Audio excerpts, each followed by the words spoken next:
But what happens when that instinct is perverted? When the thirst for possession turns into a predatory hunt, and maternal care becomes nothing more than masterfully applied stage makeup? Look closely at the faces in the crowd. At the smiling neighbor baking apple pies. At the friend excitedly showing you her ultrasound photos. We see what we are allowed to see. But behind the facade of pink baby booties and cozy gatherings, a calculating, cold, predatory mind may be hiding. October 9th, 2020. The quiet town of New Boston, Texas. An ordinary morning, thick with the scent of dusty grass and heated asphalt. A police patrol stops a car flying down the highway at a frantic speed. Behind the wheel, a young woman. She's in a panic. On her lap lies a newborn baby whose life is fading with every passing second. She screams that she just gave birth, right here on the side of the road, just a few miles away. Her clothes are soaked in blood. She looks like a victim, like a terrified mother fighting for her child. But at that very same time, a few miles back, in a house that still smells of morning coffee, lies the one whose life was literally carved out of her body. This is the story of Taylor Parker, a woman who turned lies into art and her life into a grand performance. A performance whose finale was written not in ink, but in the blood of the one she called a friend. Welcome to a world where motherhood becomes a weapon of murder. Your likes and comments help promote our videos, and please subscribe to Crime Queen if you appreciate high-quality true crime videos. Thank you. To understand how a monster is born, we must first look at the woman, Taylor Renee Parker. To the residents of the small town of New Boston, she was one of their own. A 27-year-old blonde, outgoing, vibrant, and energetic. She was the kind of person who was always visible, the kind who knew how to fill every corner of a room. Taylor grew up in this part of Texas, where values are simple and clear: family, faith, children. To the local community, she was the embodiment of success, a young mother of two, active on social media, always looking impeccable. But if anyone, just anyone, had dared to look behind that perfectly polished facade, they wouldn't have seen a cozy home, but a hall of mirrors where truth and lies were twisted into an unbreakable knot. You see, Taylor had a trait that doctors would later call a pathological need for attention. She didn't just want to be loved, she wanted to be admired. It was vital for her to feel special, the heroine of her own novel. And for that status, she was willing to do anything. Even before the fatal events of 2020. Taylor's reputation in certain circles began to crack. Acquaintances remembered strange stories, petty theft, constant lying about trifles, mysterious illnesses that miraculously healed as soon as she received enough sympathy. But in the world of social media, where everyone is their own director, Taylor created the image of a supermom. However, there was one detail, one medical reality that simply didn't fit into her grand plan. Years earlier, Taylor had undergone a hysterectomy, the removal of her uterus. From a biological standpoint, the path to motherhood was closed to her forever. She knew it. Her family knew it. But for a woman whose mind feeds on deception, biology is merely an annoying obstacle. In 2019, Taylor met him, Wade Griffin, a sturdy, simple-hearted man who dreamed of a big family. To Taylor, he wasn't just a man, he was her primary audience. She realized, if she wanted to keep Wade, if she wanted to maintain the status of the perfect couple, she needed a baby, at any cost. And so, in early 2020, Taylor Parker made an announcement that would start the countdown to catastrophe. She was pregnant. It wasn't just a lie, it was a massive, months-long project. Taylor didn't just say, "I'm expecting." She began to act the pregnancy with terrifying dedication. She studied forums for expectant mothers, learning which symptoms should appear at which month. She spent hundreds of dollars on special prosthetic bellies that changed as the fetus grew. First, a barely noticeable bump, then a confident belly, and finally, the heavy gait of a woman in her 9th month. She complained of morning sickness. She demonstratively rubbed her lower back. She ordered baby clothes and a crib. But the most chilling part, she faked the ultrasound results. Taylor downloaded images from the internet and masterfully edited them in Photoshop. Inserting her own data and dates, she showed them to Wade, and he believed her. How could a man not believe when every evening he stroked her growing belly and felt, or so he thought, the baby's kicks? Taylor went so far that she even began taking special supplements and using breast stimulators to induce lactation and mimic hormonal changes. Her body was to lie as convincingly as her tongue. But time is a cruel judge for a liar. 9 months is a term that cannot be stretched. The calendar relentlessly pushed toward October. Wade was waiting for a son. The town was waiting for a celebration. And Taylor. Taylor knew her time was running out. In her closet lay piles of pink clothes because she had announced it would be a girl. She had even chosen a name, Clancy Jewel. The gender reveal party, where expectant parents learned the baby's sex, was staged with royal scale, pink confetti, tears of joy, the applause of friends. No one, absolutely no one that evening noticed the icy stillness in Taylor's eyes. Behind the mask of a happy mother hid a predator who had already scouted her prey. She didn't just need a baby. She needed a baby that would be born exactly when she had scheduled it. Her choice fell on Reagan Simmons Hancock, 21 years old, a red-haired, kind, bright young woman. Reagan was an acquaintance of Taylor's, and she was truly biologically pregnant. Their due dates almost matched. Taylor began to worm her way into Reagan's confidence. She became her shadow. She gave gifts, asked for advice, inquired about every detail of the pregnancy. She studied Reagan, like a jeweler studies a stone, or like a butcher studies a carcass. She knew Reagan lived just a few miles away, in a cozy home, and that she was expecting her second daughter. Taylor didn't see a human being in Reagan. She saw an incubator, a living container for the prop Taylor needed for the finale of her play. October was approaching. Taylor Parker's lie reached its zenith. She announced to everyone that her C-section was scheduled for October 9th at a clinic a couple of hours away. It was the day the curtain had to rise. Either she would become a mother, or her world would collapse, burying her under the rubble of her own madness. Taylor chose the first option. She grabbed her bag, but there were no onesies inside. Inside was a scalpel. Psychologists often say that behind every great deception lies fear, a deep, primal, paralyzing fear of being not enough. For Taylor Parker, this fear had a name: Wade Griffin. Wade was the embodiment of the Texas ideal, a strong man, hardworking, outdoorsy, and, most importantly, he was desperate to leave a legacy. He wanted an heir. Taylor knew, or at least she convinced herself, that the only way to keep this man by her side, the only way to make his heart beat faster when he looked at her, was to give him a child. But there was a problem. A tiny, surgically precise detail from her past. Taylor couldn't have children. She was a hollow vessel, as she likely thought of herself in moments of self-loathing. And instead of confessing, instead of being vulnerable and honest, she chose the path of an architect of lies. Her relationship with Wade was like a house of cards built on a swamp. She fed him promises. She created the illusion of a shared future where they were the perfect family in a little house with a white picket fence. But the longer this fake pregnancy lasted, the higher the stakes became. Wade wasn't a fool, but he was in love. And love is the best anesthetic for common sense.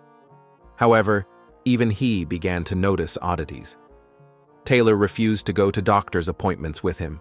She always had excuses. The doctor moved the time. The clinic is under quarantine. I already did the labs myself. She played on his emotions, accusing him of a lack of trust, and he would back down. But inside Taylor, a storm was brewing. Imagine this state of mind. You wake up every morning, and the first thing you do is put on your belly. You check if the foam has shifted, if it's too light, if it looks natural under your shirt. You live in a constant state of waiting to be exposed. Every glance from a stranger, every question from a friend about due dates is a jolt of electricity. Taylor's motive wasn't impulsive. This wasn't pregnancy psychosis, as the defense would later try to hint. No, it was a cold, calculated project to maintain social status. In her world, a woman without a child was incomplete, and a woman caught in a lie about pregnancy would be an outcast. Death was preferable to shame for her. And here, at this point of no return, Reagan Simmons Hancock enters the picture. Reagan was everything Taylor was only pretending to be. She was young, just 21. She was sincere. She was truly happy. She had a loving husband, Homer, a 3-year-old daughter, and she was expecting a second baby girl whom they had already named Braxlyn. Taylor looked at Reagan and didn't see a friend. She saw a resource, a sort of spare part necessary to complete her own image.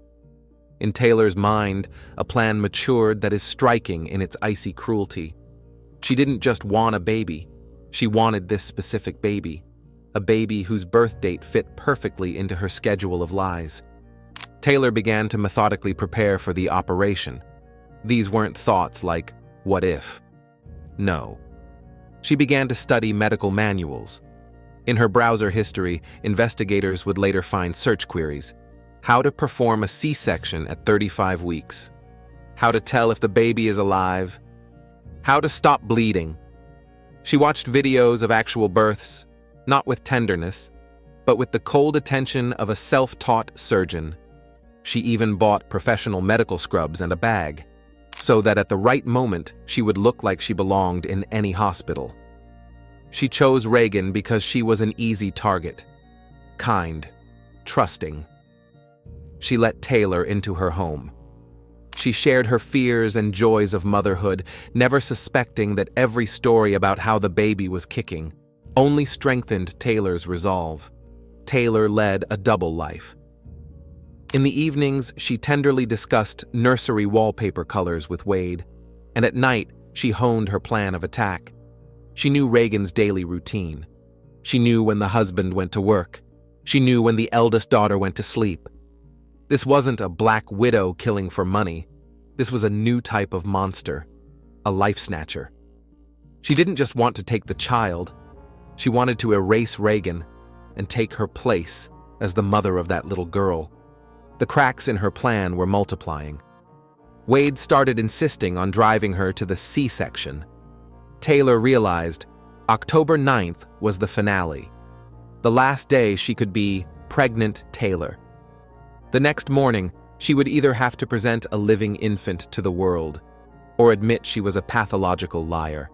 And just days before the scheduled date, the predator entered the home stretch. She prepared the scalpel. She prepared the zip ties. She prepared her most convincing smile. Reagan Hancock was waiting for a celebration, her 22nd birthday and the birth of her daughter. She didn't know that her friend Taylor had already bought her a gift, a death sentence. Friday, October 9th, 2020.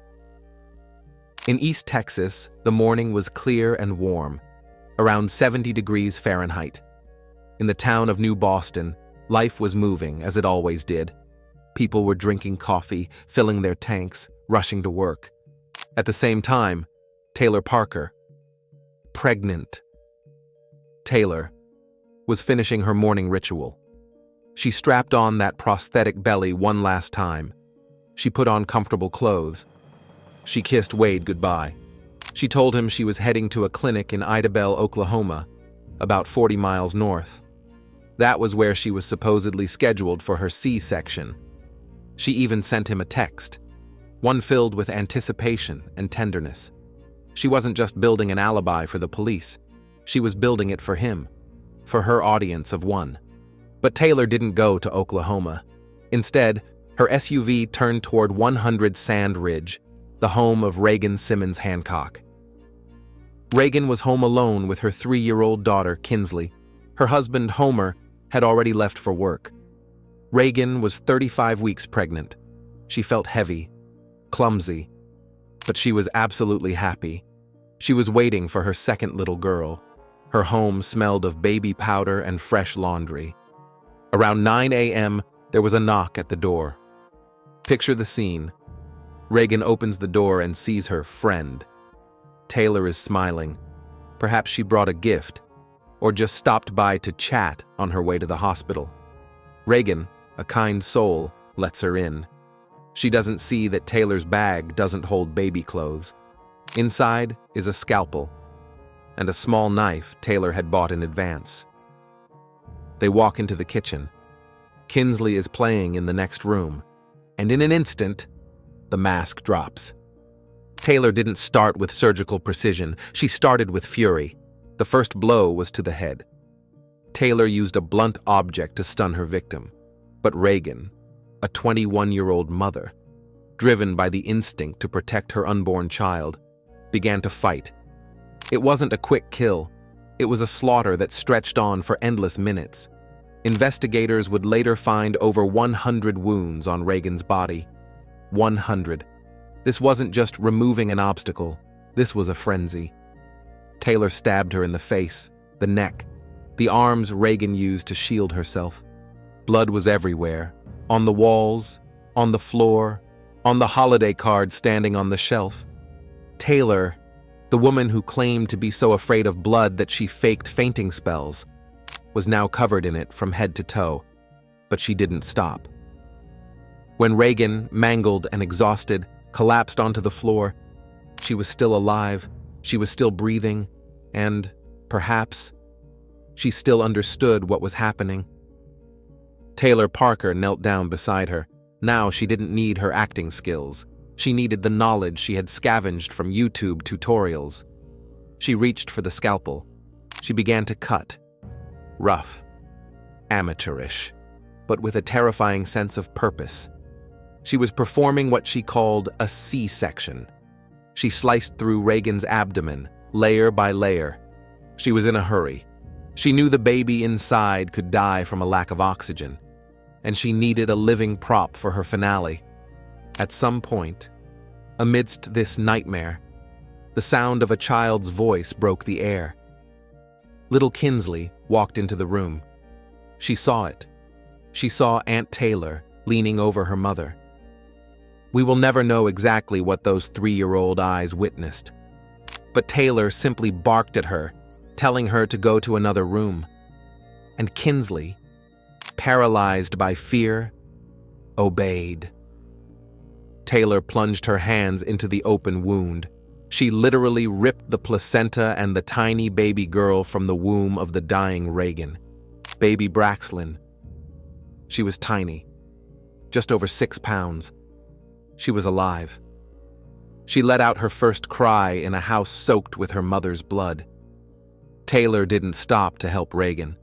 She left her lying on the kitchen floor, fading away in a pool of her own life's blood while her child watched. Taylor moved as if in a trance, yet with a haunting calculation. She put the infant in the car. She stuffed the placenta into a blue bag, the same one she would later show doctors as hers. She got behind the wheel. Her clothes were saturated with someone else's life. Her hands were shaking, but not from remorse, from adrenaline. The performance was still on. At 9:37 a.m., Taylor Parker flew onto the highway. She pushed her SUV to speeds that would make her get noticed. She wanted to be pulled over. She needed official confirmation of her birth. When a Texas state trooper flipped on his sirens and pulled her over near DeKalb, he expected a traffic violator.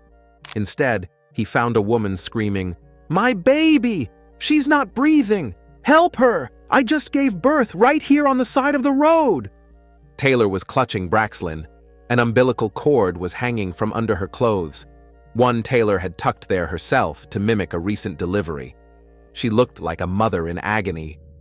The trooper began performing CPR on the infant right there on the hood of the car.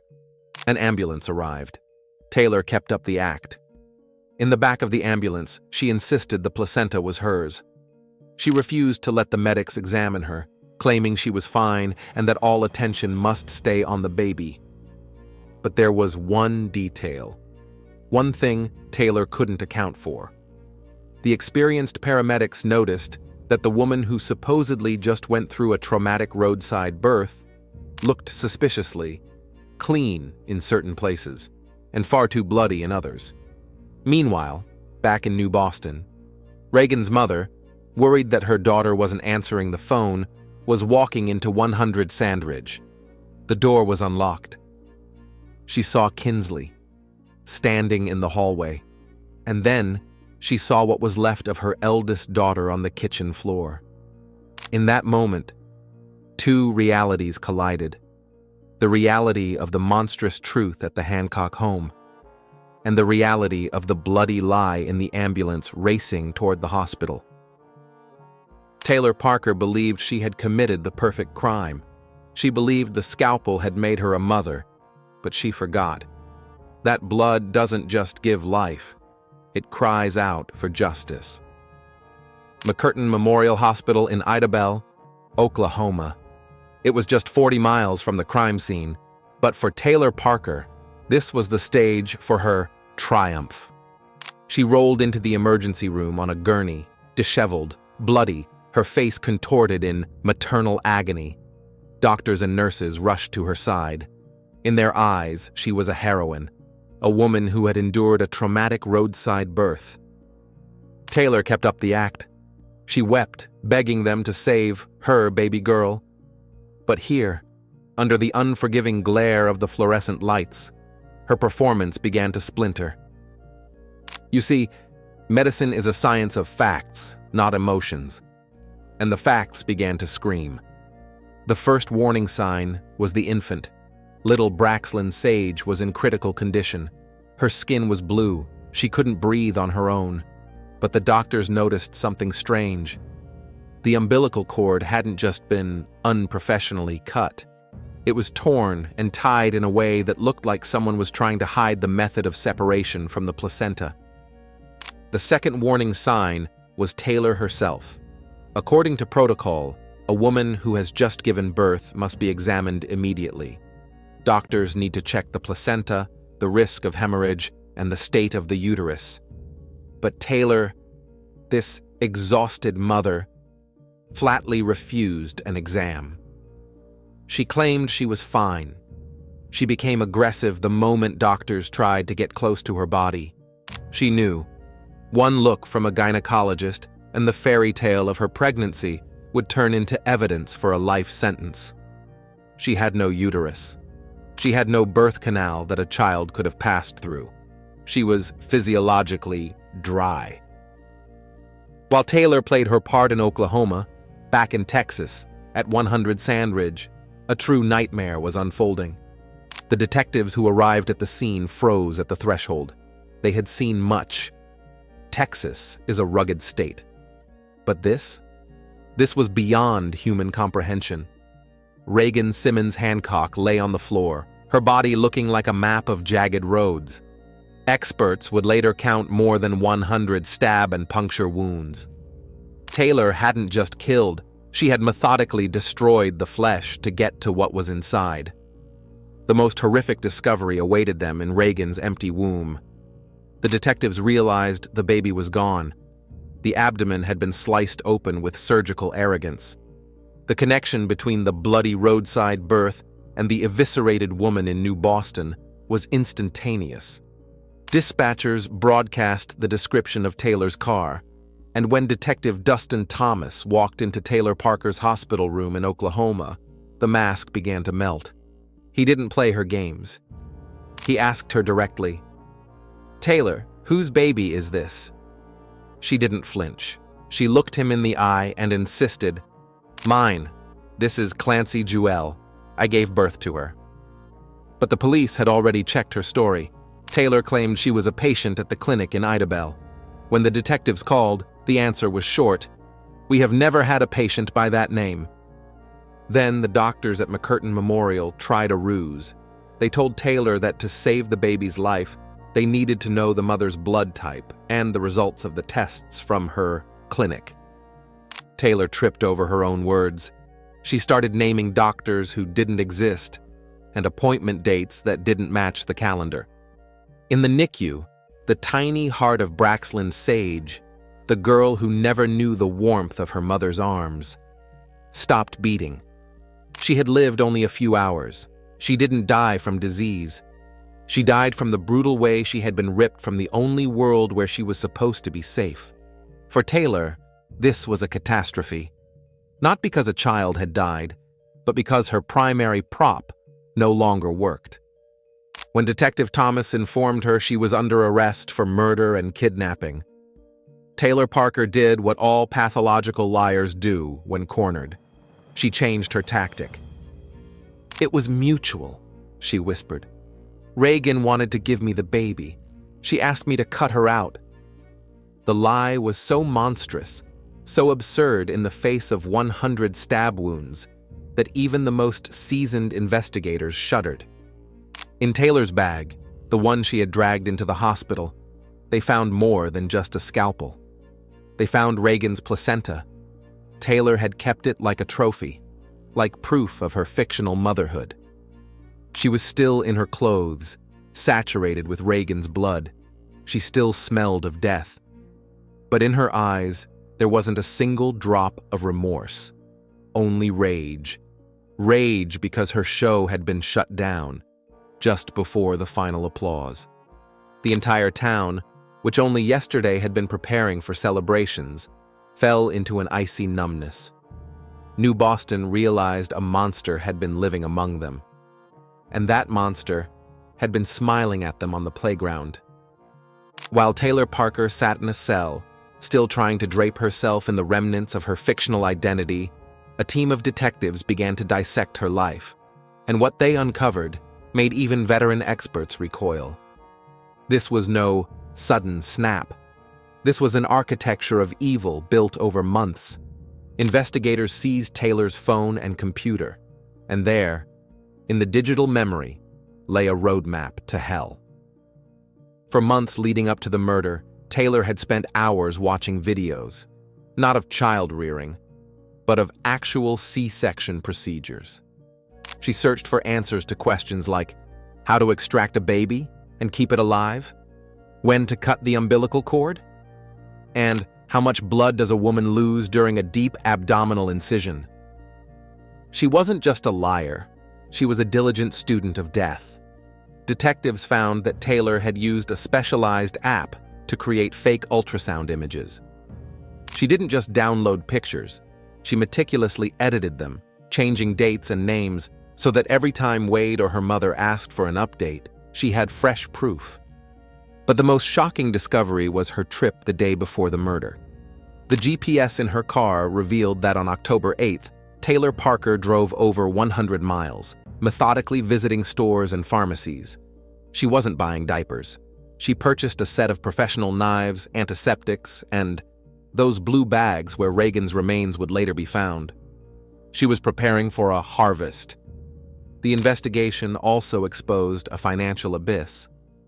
To maintain her image of success, Taylor had been embezzling from her employers and even stealing from her own friends. The sums reached tens of thousands of dollars. She was living on borrowed time, in every sense of the word. And the baby, this fictional baby, was supposed to be her ultimate asset, the thing that would reset her life and make everyone forget her eccentricities. Detective Dustin Thomas would later say, "She believed that if she created enough visual evidence, the belly, the photos, the nursery, then reality would simply give in. She thought she could deceive nature itself."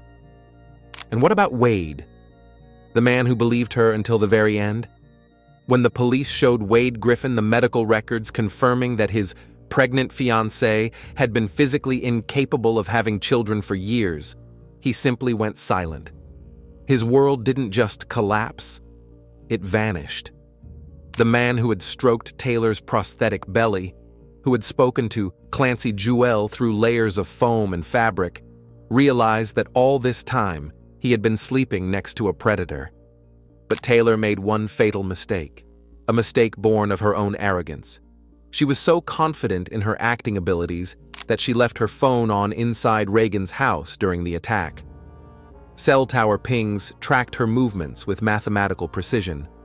Surveillance cameras at a nearby gas station captured her car at 9 a.m., the exact moment she was parking at the victim's home.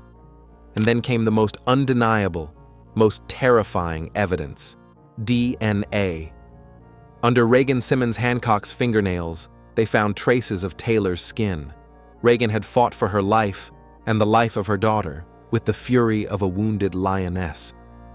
She left marks on her killer that no amount of makeup could hide. Investigators reconstructed a minute-by-minute timeline of that day. Taylor entered the house at 9:02 a.m. She left at 9:35 a.m. 33 minutes. That was all it took for her to turn a cozy kitchen into a slaughterhouse and destroy the lives of two families. In the interrogation room, Taylor acted strangely. She would drift into catatonia, then suddenly start flirting with the officers.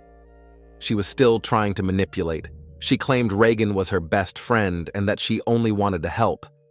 But when they confronted her with her search history, when they showed her photos of the scalpel found in her car, Taylor Parker went quiet.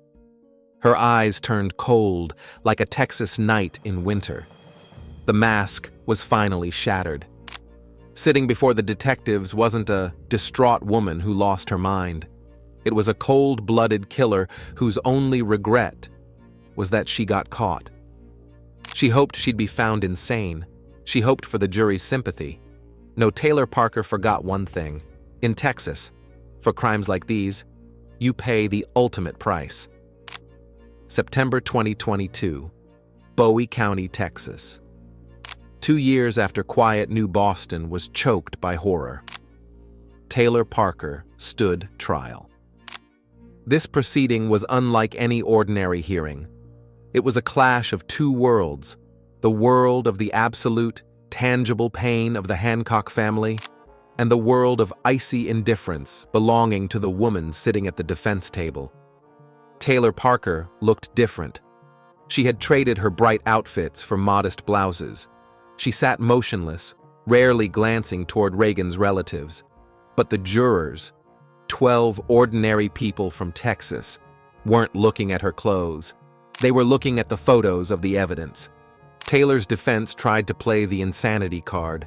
They brought in experts, spoke of a dissociative state, argued that Taylor had drifted so deep into her own lie that she became its victim. They tried to convince the jury that she didn't understand what she was doing, but the prosecution struck back. She understood everything, down to the last inch of the incision on Reagan's abdomen. The prosecutor's voice thundered. She wasn't mad, she was meticulous. They reminded the court of how Taylor studied medicine, how she bought the scalpel, how she masterfully lied to Wade for months. This is not the behavior of a madman. This is the behavior of a strategist. The emotional peak came with the testimony of Homer Hancock, Reagan's widower. He stood on the stand, a man whose life had been burned to the ground. He spoke of how their 3-year-old daughter still asks when mommy is coming home. He spoke of Braxlyn, the daughter he never got to hold alive. Taylor Parker listened with a mask-like face. Not a single tear, not a quiver of the lip. She looked like someone just watching a boring movie. The jury took less than 2 hours to reach a verdict. Guilty, on all counts: capital murder, kidnapping. In the state of Texas, there are only 2 paths for such a crime: life in prison without the possibility of parole, or the death penalty. November 9th, 2022. The judge read the sentence: death. Taylor Parker became one of only 7 women in Texas awaiting execution. For the U.S. justice system, this is an extremely rare case. No, Taylor's cruelty, her total lack of humanity, left the court with no choice. As the sentence was read, silence fell over the room. This was not a victory. In cases like this, there are no winners. There is only justice, bitter as ash. Taylor was led out of the courtroom in handcuffs. Her performance was officially over. The curtain fell, leaving her in a solitary cell at the Gatesville unit, where she must wait for the only finale she cannot direct. The story of Taylor Parker is more than just a chronicle of one person's madness. It is a grim reminder of how far a human being can go in an attempt to fill an internal void. In a world where social status and the perfect image of motherhood are sometimes valued more than life itself, Taylor chose the most horrific way possible to become special. She wanted to be a creator, but she became a destroyer. She built a temple out of lies, but a foundation mixed with blood could never stand. Today, in 2026, Taylor Parker continues to wait for her turn on death row in Texas. Her days are monotonous and gray, the complete opposite of that vibrant, fake life she once invented for herself. She has no audience left, no Wade, no sympathetic friends, no prosthetic bellies.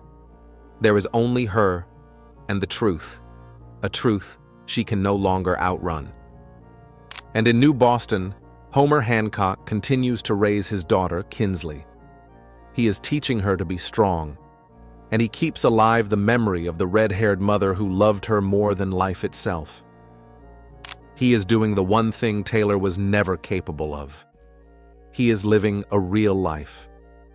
Without sets, without props, with an open, though deeply scarred heart. As you look into the faces of strangers, at the smiles of casual acquaintances, remember this story. The most terrifying monsters don't always hide in the shadows. Sometimes they wear pink dresses, they give gifts, and they smile at you from ultrasound photos. Because the deepest waters are the ones we create ourselves out of our own deceptions. Stay safe and never trust the masks. Like this story if you found it interesting, and subscribe to the channel. I look forward to reading your thoughts on this case in the comments below.